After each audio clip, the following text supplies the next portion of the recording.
BPSC के अभ्यर्थियों के लिए एक बड़ी खबर कल निकल कर आई कि उनका एग्जाम जो है अब 30 तारीख को होगा। 30 सितंबर 11 बजे से एग्जाम होगा। पिछला डेट जो निर्धारित हुआ था वो 21 सितंबर का था, मगर अब जो है डेट बढ़ के 30 सितंबर हो गया। हमारे साथ छात्र नेता दिलीप हैं, जो आंदोलन में 31 तारीख को जो आंदोलन हुआ था उसमें साथ थे और लाठियां भी खाई थी। जी बिल्कुल, उस दिन भयंकर लाठीचार्ज किया गया और 10 लड़की और 11 लड़कों को थाने में 7 घंटे तक बंद करके रखा गया। लेकिन उसके बाद मुख्यमंत्री जी का हस्तक्षेप हुआ और परसेंटाइल वापस हुआ।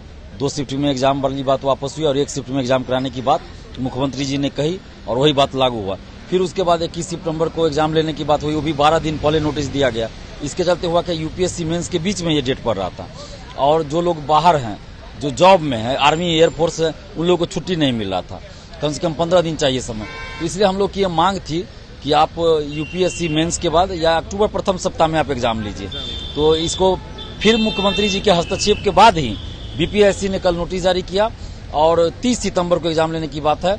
तो इससे राहत मिली है सभी को, क्योंकि अब जिनको बाहर से भी आना पड़ेगा वो रिजर्वेशन करा सकते हैं, आराम से आ सकते हैं। लेकिन एक समस्या थोड़ी सी ये हो गई कि यूपी पीसीएस की परीक्षा 29 को है, तो 29 को परीक्षा वो यूपी में देंगे और फिर उनको बिहार आना पड़ेगा। तो बीपीएससी से हम यही गुजारिश करेंगे कि जो लोग बिहार से बाहर के हैं या जो लोग यूपी पीसीएस की परीक्षा दे रहे हैं, उनका सेंटर राजधानी पटना में कर दिया जाए, ताकि उन लोगों को सहूलियत हो जाए। एक दिन में वो रात में पहुंचा, हालांकि मुश्किल है थोड़ा सा, लेकिन अब डेट बढ़ाना थोड़ा मुश्किल लग रहा है। तो इसलिए जिन लोगों का भी यूपी पीसीएस है, उनको हम आपके चैनल के माध्यम से यही कहना चाहेंगे कि आप लोग बीपीएससी ऑफिस को ईमेल कीजिए और एक आवेदन भी आप चाहे तो स्पीड पोस्ट कर दीजिए और इसका जिक्र कीजिए कि आपका यूपी पीसीएस की परीक्षा है, तो आपके बीपीएससी पीटी 67वीं पीटी का सेंटर राजधानी पटना में कर दिया जाए। अच्छा, एक बात बताइए दिलीप जी, आप हमेशा जो है साथ रहे हैं, छात्र नेता हैं, आंदोलन में हमेशा साथ रहे। पिछले बार जो आप बीपीएससी का आंदोलन था 31 अगस्त को, उसमें भी आप साथ थे और साथ में लाठियां भी खाई थी, पुलिस के द्वारा मारा गया था, जो आप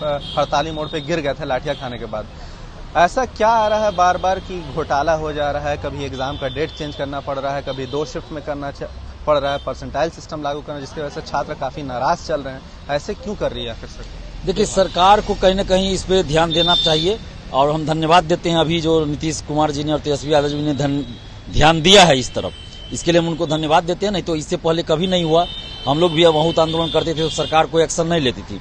हालांकि हम लोग अपना छात्र आंदोलन के बदौलत बीएसएससी को मजबूर करते थे कि वो हम लोग के पक्ष में कुछ करे और बीएसएससी ने कई बार किया भी है, लेकिन सरकार की तरफ से एक्शन नहीं लिया था। लेकिन पहली बार ऐसा हुआ है बीपीएससी पेपर लीक जिस दिन हुआ 8 मई से, कि सरकार खुद अब एक्शन लेती है, हम लोग की बातों को सुनती है। तो ये लोकतंत्र में होना चाहिए। अगर न्याय संगत मांग के लिए कोई आंदोलन हो रहा है लोकतांत्रिक ढंग से, तो सरकार को उस मांग पे विचार करना चाहिए और मान लेना चाहिए। इससे क्या है कि इससे सरकार की छवि नहीं खराब होती, बल्कि सरकार की छवि और बनती है कि लोकतांत्रिक ढंग से जो आंदोलन हो रहा था उसकी मांग को सरकार ने मान लिया। और इससे क्या हुआ कि सरकार गलती करने से बच जाती है। तो हम लोग तो सरकार को गलती करने से बचाते हैं। छात्रों ने आरोप लगाया था कि 70 लाख रुपया मांगा जा रहा है। दूसरा आरोप था कि जब विभाग ने बात करने के लिए उस दिन बुलाया तो फिर लाठियां क्यों? ये तो बहुत दुर्भाग्यपूर्ण बात है। हम लोग को बात समय दिया गया था, 31 अगस्त का समय दिया गया था कि 31 तारीख को आप लोग आइए, और हम लोग उसी के सिलसिले में जा रहे थे और बिल्कुल शांतिपूर्वक जा रहे थे। चूंकि हम लोग के पास तो व्यवस्था नहीं है ना कि हम लोग बस से चले जाएंगे, तो हम लोग पैदल जा रहे थे। क्या इसमें दिक्कत था? किसी को कोई परेशानी नहीं थी, ना हम लोग कहीं तोड़ फोड़ कर रहे थे, ना सड़क जाम कर रहे थे, कुछ नहीं कर रहे थे। लेकिन पुलिस द्वारा जो लाठीचार्ज किया गया, तो इस पे हम जहां तक जो अधिकारी नियुक्त हैं उनको हम सबसे ज्यादा दोषी मानते हैं, क्योंकि उनकी छवि पहले से ऐसी है। उन्होंने इससे पहले भी कई बार लाठीचार्ज करवाया है। तो सरकार को ऐसे अधिकारियों पे कार्रवाई करनी चाहिए। जैसे नवीन नाम है शायद, जो एसडीओ थे, वो नवीन नाम है उनका, राजस्थान के शायद है, तो वो इससे पहले भी कई बार करवा चुके हैं इस तरह के। वो व्यवहारिक आदमी नहीं है वो सब। तो ये छात्रों का हमेशा आरोप लगा, जैसे सीटेट पे भी लाठियां चली, सीटेट के अभ्यर्थियों पे, एसटेट पे भी। एसटेट के अभ्यर्थियों ने तो ये भी कहा कि जिस पहली कलम से नौकरी देनी चाहिए था, उस कलम से जो है एसटेट के अभ्यर्थियों को जेल मिल गई। नहीं, ये गलत बात है। सरकार को इस पे करना चाहिए, जेल नहीं भेजा जाना चाहिए स्टूडेंट को। मुझे भी जेल भेजा गया था पिछले साल, जो कि गलत है। अगर स्टूडेंट्स अपने हक की बात कर रहे हैं, मांग कर रहे हैं, शांतिपूर्वक आंदोलन कर रहे हैं, तो जेल नहीं भेजा जाना चाहिए। अगर वो हिंसा करते तो अलग बात थी, लेकिन शांतिपूर्वक आंदोलन जब कर रहे हैं तो उनको जेल नहीं भेजा जाना चाहिए था। आप उनको समझाइए, प्यार से बताइए। अगर कोई प्रॉब्लम आपके पास है तो आप बताइए स्टूडेंट से कि हमको इतना समय चाहिए, इसमें क्या दिक्कत थी। लेकिन यहाँ तो शिक्षक बहाली में 3 साल से बोल रहे हैं कि अगले महीना आएगी वैकेंसी। तो कौन सी आप समस्या है भाई? अगले महीना कब आएगी? आखिर सरकार की तो गलती है ना। पहले के शिक्षा मंत्री थे विजय चौधरी जी, वो कितना लंबे समय से बोल रहे हैं कि अगले महीना वैकेंसी आएगी, अगले महीना आएगी। तो ये तो सरकार की गलती है। कि आप आश्वासन दे देते हैं कि अगले महीना निकाले। आप एक ही बार बोल दीजिए ना कि हम 2 साल बाद निकालेंगे। आप बोल दीजिए कि हमारे पास जो भी समस्या है बता दीजिए कि हम 2 साल बाद निकालें, लेकिन आप कह रहे हैं कि अगले महीना निकालेंगे। आप स्टूडेंट्स को बेवकूफ बना देते हैं, तो आक्रोश झलकेगा सड़क पे। तो इस तरह से सरकार को सोचना चाहिए स्टूडेंट्स के प्रति, और स्टूडेंट्स के प्रति सहानुभूति दिखाना चाहिए, क्योंकि हम लोग स्टूडेंट्स है, कोई आतंकवादी या अपराधी नहीं है। ये लोग अपने बिहार में 3.5 लाख के आसपास सीट खाली है, शिक्षक के पद खाली है, सभी को मिला के, तो उस पर बहाली क्यों नहीं निकाल रही है सरकार? अच्छा, बीपीएससी 67वें एग्जाम जो हुई थी, जब पेपर लीक हुआ था तो स्टूडेंट में काफी ज्यादा आक्रोश था। उसके बाद फिर आपको लाठियां भी चली, जब विभाग ने बात करने के लिए 31 अगस्त को बुलाया। क्या उस तौर पे स्टूडेंट जो है मेंटली प्रिपेयर रहेंगे? उस तरह से फिर डेट बढ़ गया 21, फिर हो गया 31, का मेंटली प्रिपेयर हो पाएंगे? वो तो 21 को जो डेट दिया गया था उसको सब बढ़ाने की ही मांग कर रहे थे। 10-20 लोग थे जो नहीं बढ़ाने के पक्ष में थे, लेकिन सभी लोग तो बढ़ाने के ही पक्ष में थे, क्योंकि उस समय यूपीएससी मेंस थी और जो बाहर है उनको टिकट नहीं मिला था आने में, तो इसलिए सभी लोग चाहते थे कि 10-15 दिन कम से कम बढ़ा दिया जाए। क्या मेंटली इफेक्ट पड़ेगा कि फिर एक बार पेपर लीक हुआ, फिर लाठियां खाई? देखिए, थोड़ा सा असर तो पड़ता है, लेकिन अब सभी योद्धा हैं। बीपीएससी के जितने परीक्षार्थी हैं योद्धा है, उन्होंने युद्ध लड़ के जीता है, तो इसलिए उनका मनोबल अब ऊंचा हो गया कि हम लड़ाई लड़े तो जीत गए।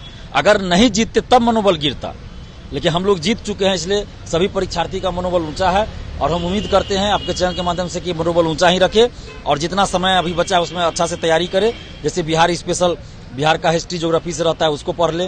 करेंट अफेयर्स इंटरनेशनल, नेशनल और बिहार का देख ले अच्छा से, क्योंकि 30 से 35 क्वेश्चन बिहार में पीटी में करंट अफेयर से रहता है, और 35 से 40 क्वेश्चन मॉडर्न इंडिया से रहता है। तो इन सब चीजों को अच्छा से देख लें और मेंटली अपना प्रिपेयर रहें। जहां भी सेंटर हो आने जाने की व्यवस्था कर लें, और जिनका यूपी पीसीएस का है तो उनसे हम यही आग्रह करें कि आप बीपीएससी में एक आवेदन दीजिए, और यूपी से नजदीक आपका जहां सेंटर पड़ता हो, यूपी के बॉर्डर पे जो जिला पड़ता हो आपको नजदीक पड़ता हो, वहां देने की आप अपील बिहार सरकार से और बीपीएससी से करिए। जरूर बीपीएससी इस पर विचार करेगी, मुझे जैसा लगता है एक आवेदन देना चाहिए उनको। तो देखिए, हमारे साथ छात्र नेता दिलीप थे। इनका साफ तौर पे कहना है कि जिस तरह से आंदोलन हुआ था उसके बाद छात्रों के हित में फैसला आया, तो कहीं ना कहीं छात्रों का जो मनोबल है वो काफी ज्यादा हाई है। अब जो है इनका साफ तौर पे कहना है कि बात करें और जहां जहां नजदीक सेंटर हो एक लेटर लिखें और लेटर देके उसके बाद उस सेंटर पे पहुंच जाएं। और साफ तौर पे इनका ये भी कहना है कि जिस तरह से छात्रों पे लाठियां चली वो सरासर गलत था। जब विभाग ने बात करने के लिए बुलाया था तो फिर लाठियां क्यों?